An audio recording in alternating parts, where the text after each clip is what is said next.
Hi, my name is Atif Darus, professor and consultant of obstetrics and gynecology. This lecture is different from the what's written in literature regarding recurrent endometrial polyp.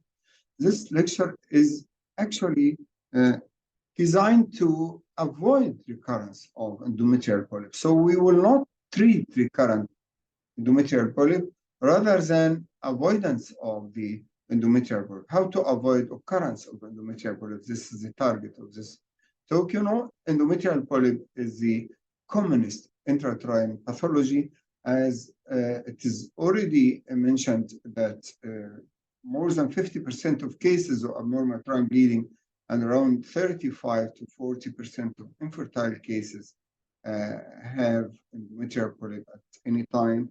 And that's why the FIGO classification and revision put polyp as number one in the palm coin causes of abnormal uterine bleeding. And first point, you have to put in mind that you should differentiate between true polyp and false polyp. True polyp is a vascular core covered by epithelium or endometrial glands and stroma over the surface of the endometrium, while pseudopolyp or false polyp is just polypoidal endometrial hyperplasia without a vascular core inside the polyp. And the vascular core, surface epithelium over it, glands and stroma, can be persistent or transient, which means that on follow-up of the case, particularly post-menstrual, if this polyp persists, so it is a persistent polyp. If disappeared and shed out with the menses, it was a transient polyp. Also, you have to differentiate between symptomatic and asymptomatic, because with the routine transvaginal sonography, you can diagnose a polyp, but the patient does not have bleeding or infertility or recurrent pregnancy loss or pain. So this is asymptomatic, and usually asymptomatic polyp is transient and disappears with time, particularly in young age. So this is number one you should put in mind, that we have two types of polyps, true and false. And the diagnosis of the polyp is based on transvaginal sonography, basically in pre-infertile or fertile women. But in the postmenopausal women, it's better to do SIS, which is sonostrography, to confirm diagnosis and exclude abnormal vasculature. And this goes with pre-malignant or malignant polyp.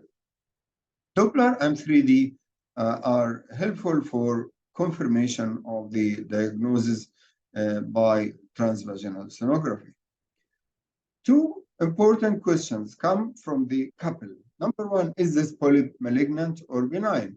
The answer is clear. Mostly they are benign, particularly in young age. But if the pre-malignant endometrial hyperplasia or even malignancy is diagnosed in addition to this polyp, this can occur in 5% of postmenopausal women and only 1% of young age. So the occurrence of pre-malignant or malignant change is rare in endometrial polyps. This is the first question from the patient. And the second question is, can polyp cause infertility for this couple or not? Yes, it can cause infertility by mechanical interference with the sperm transport, implantation site, interference also, intrauterine inflammation, uterine cramping that is exaggerated peristalsis, or altered production of endometrial receptivity factors.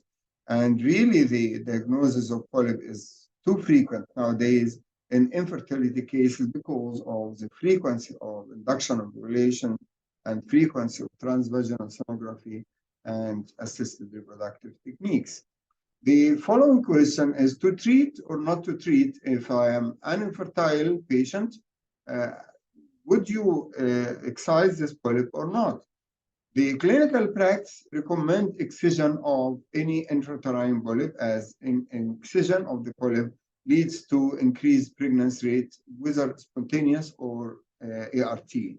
And this is based on clinical practice. But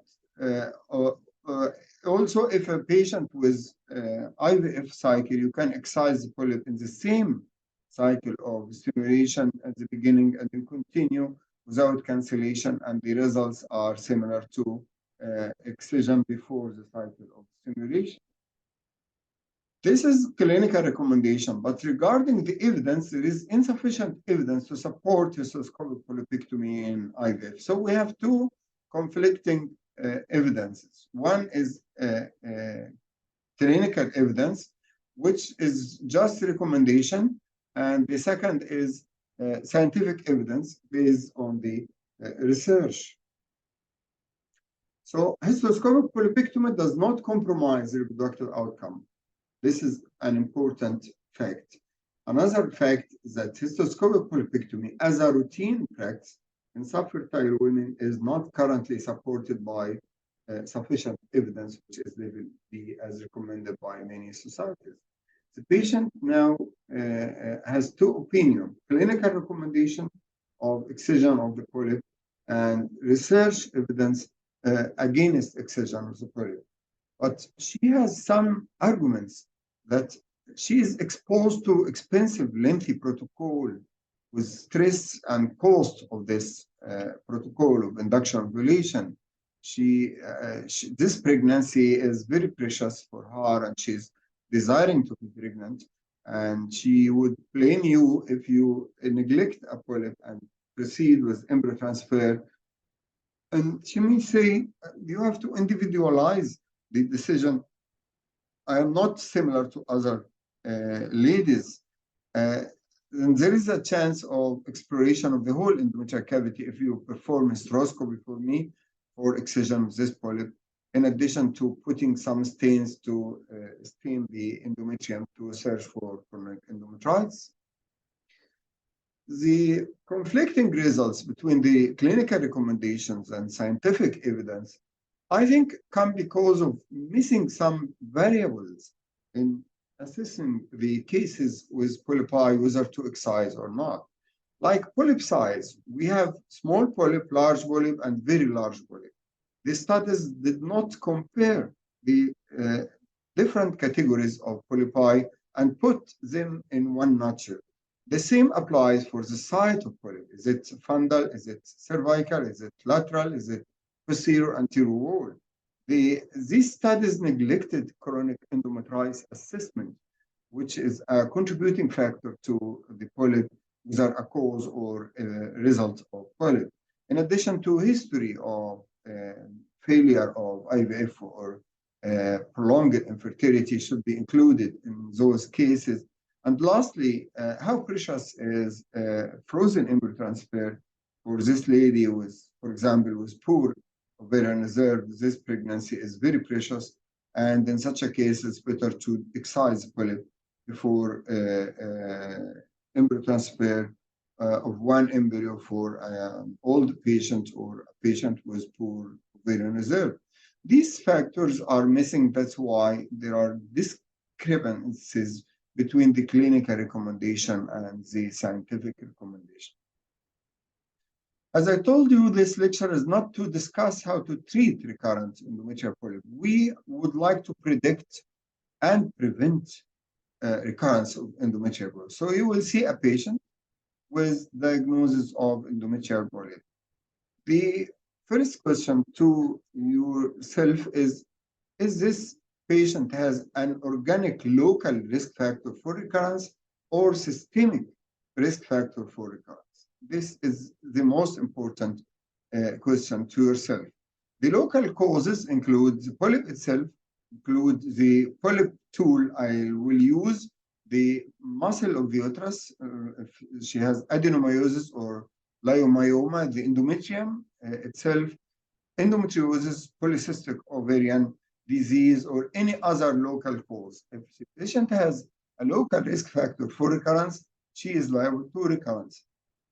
The first point is the multiple polyps. If you see a patient with multiple polyps, she is liable to have recurrence of these polypi. You have to inform her that you develop multiple polypi. I'll excise them, but you are liable to have recurrence as as confirmed in some prospective studies that the high number of polypi is associated with high rate of recurrence over 1 year follow-up if compared to a single polyp inside the endometrial cavity. The same occurred in another study that found that increased number of polyps is associated with 43% of recurrence of polyp in addition to longer follow-up. So the number is important. The second risk factor is the size, is the type of the polyp. Is it pedunculated with a pedicle or sessile without a pedicle? There is no difference for recurrence if you see a pedunculated or sessile polyp. The third important risk factor for recurrence is how would you like to excise the polyp? By which tool you will excise this polyp? Polypectomy tool. If you use curettage, I would like to inform you that this is the most failed procedure to do polypectomy simply because the polyp is slippery and will be missed from the curette. So don't go to curettage at all. And also over curettage to excise the polyp can lead to intrauterine adhesions. Other doctors can use polyp forceps to introduce inside the cervical canal after dilatation and make polyp clamping. And this procedure also is associated with failure in 75% of cases. So it is not recommended at all. The only recommended way to do polypectomy is hysteroscopic approach and using different tools like scissors, like bipolar electrode, shaver, cystoscope, or electrosurgical snare. As I told you, the recommendation should avoid DNC and curettage level 1 evidence, should avoid long polypectomy forceps. In a quarter of patients, it is successful, so failure is 75. You can use bipolar electrode, 5 French, or shaver with similar success rate, snare or shaver.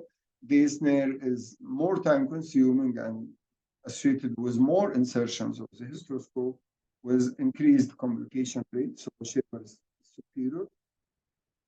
But I think you have to be more scientific for selection of the tool for polypectomy. According to the size of the myoma, of the polyp, if it is a small polyp, less than 0.5 centimeter, this is small polyp. Okay, you can excise it with a small instrument like 5 French instruments, scissors, or bipolar electrode. If it is large, up to 2 centimeters, you should use energy.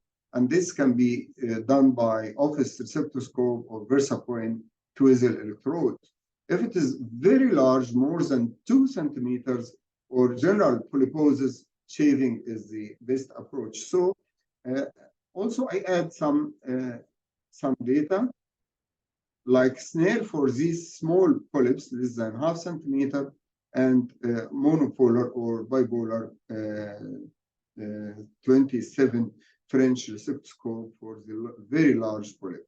So individualization of the polypectomy tool is one of the keys of success of avoidance of recurrence of the polyp.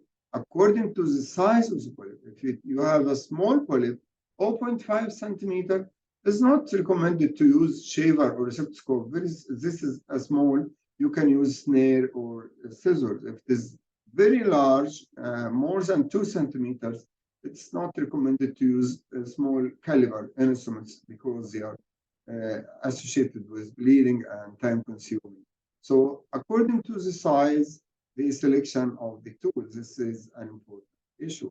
And in the office, you can use the 5 French, like bipolar electrode or scissors, as we published before, that this is a reliable hysteroscopic approach for excision of the polyp.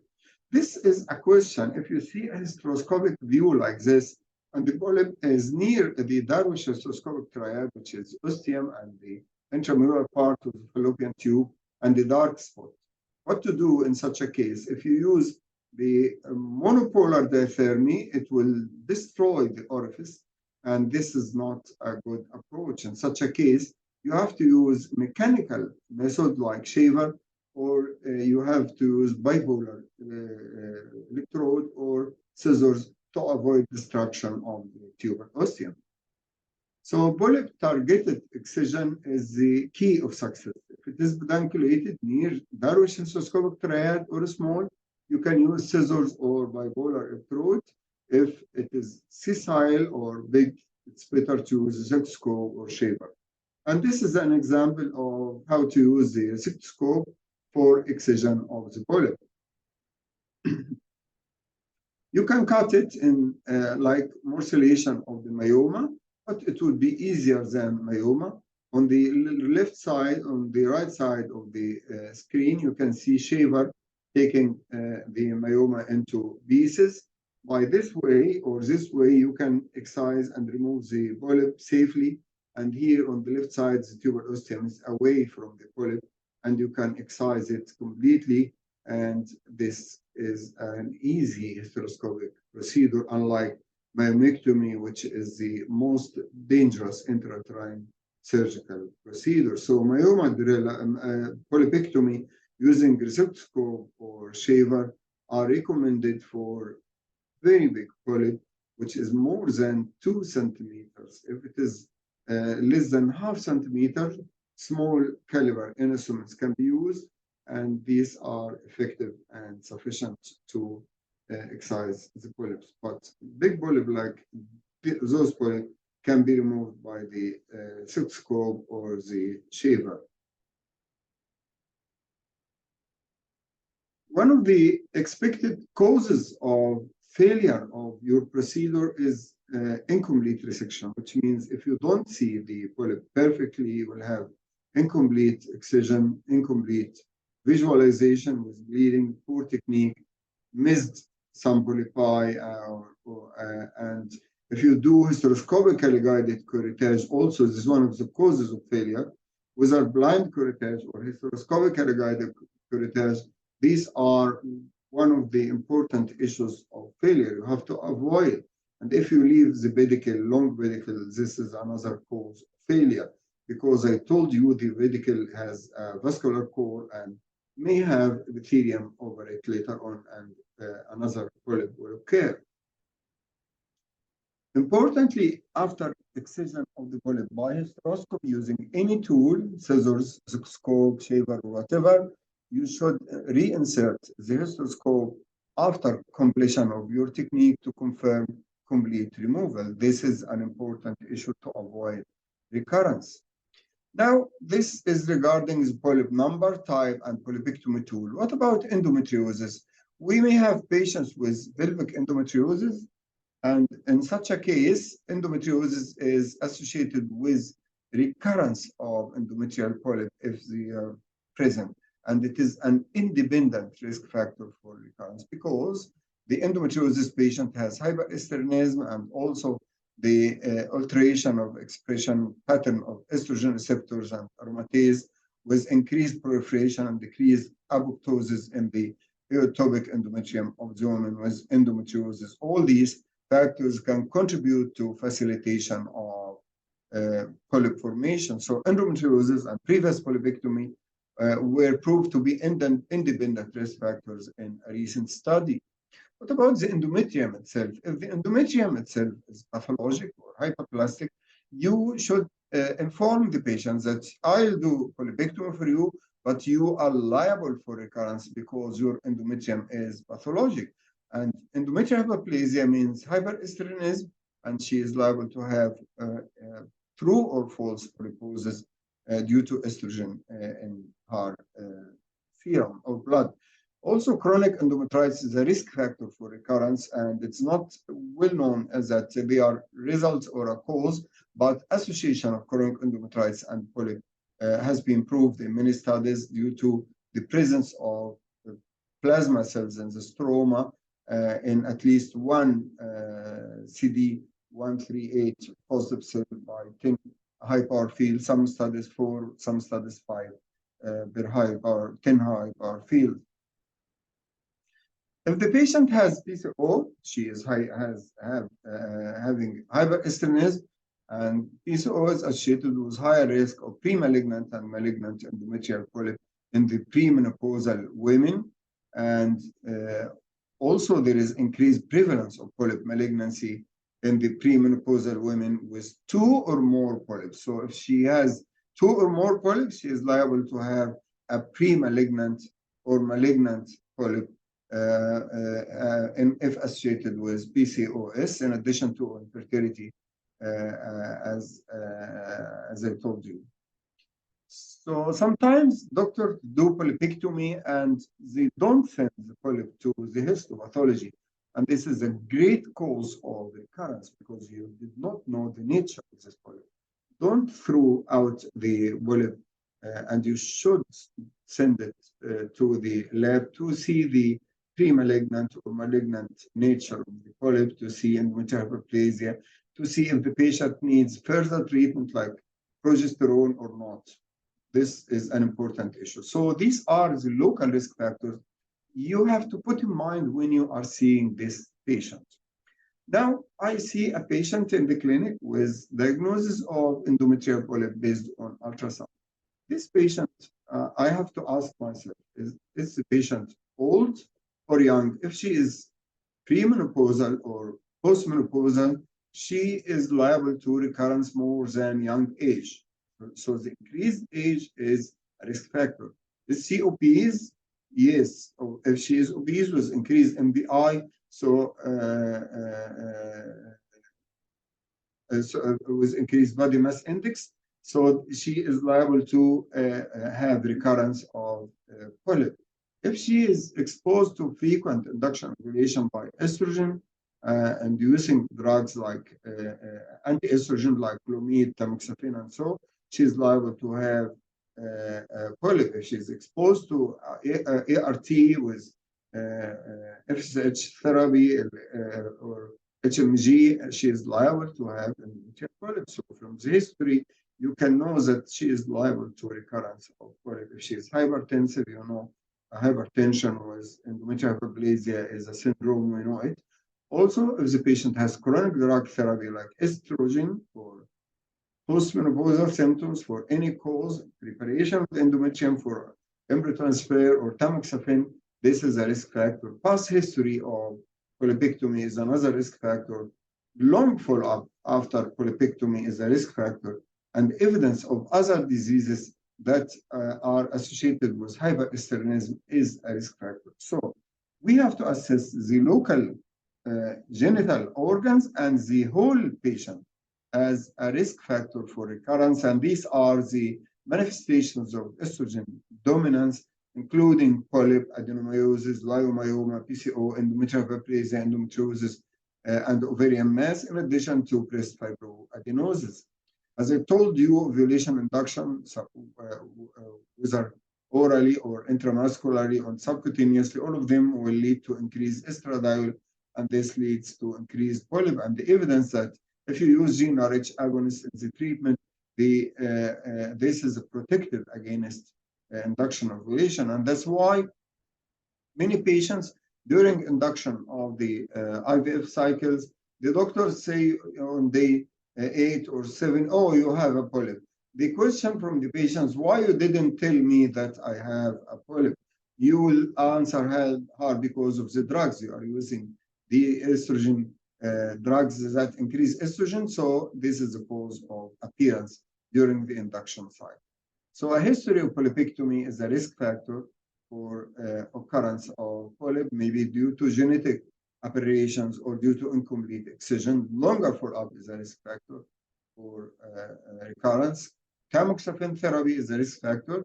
If the patient is using tamoxifen, she is liable to have polyp in 20 to 35%, endometrial hyperplasia up to 4%. Multiple sonolucent cysts inside the uterus or the endometrium can be seen also. Some publications stress on combination of many risk factors, whether general risk factors or local risk factors like increased age, increased body mass index, leiomyoma, infertility, and PCO. All these are risk factors in addition to late menopause and obese patients, increased gravidity with menopause, curettage, or polyp clamping are independent risk factors, as I told you. Some studies try to collect many factors in a nomogram, like age, body mass index, polyp size, and metaplasia, progesterone level, and make a nomogram. And this study has been recently published, adding many factors together. But generally, don't forget that you have to assess locally and systemically to search for any risk factor. For recurrence, you have to inform the patient and you have to take care of these risk factors. For example, if the patient has endometrial hyperplasia or evidence of hyperestenosis, you should plan to give her progesterone-containing drugs after polypectomy to avoid recurrence of the polyp, or to insert levonorgestrel intrauterine system if she is not desiring to have a baby, or give her COCs as recommended in some studies.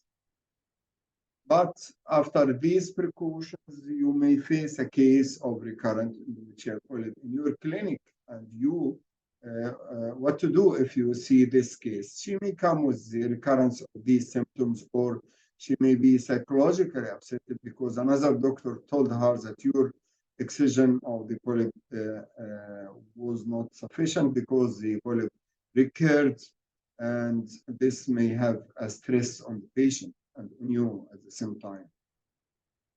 But clinically, the patient may have recurrence of symptoms, and actually there is no increased risk of malignancy in a study of around 2,000 polyps.